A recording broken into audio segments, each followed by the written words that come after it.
Hi Mama and Papa. Ito na ang room ni Zach. Ayan, hindi pa tapos.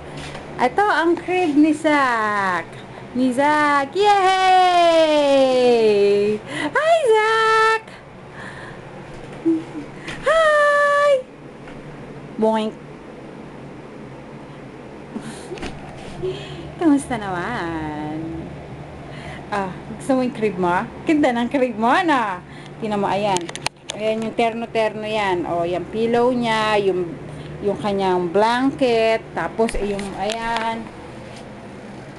Ayan, terno-terno. Tapos ito, may lagayan pa ng kung anong gusto mong isabit dyan. Ayan, may mga pockets yan.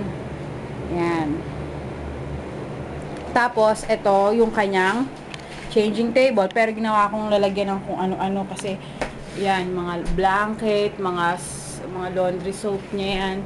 Ayan. Ito yung diaper niya pag swimming. Ayan. Tapos mga bib, nakahanger. Ito, ano to bed skirt. Hindi ko pa nalalagay. Ilalagay ko pa yan dito sa kanyang bed. Tapos, meron siyang maliit na parang curtain dito. Na tawag sa English ay valance. Ayan. Maliit na curtain. Terno din niya sa beddings niya. Ayan, o.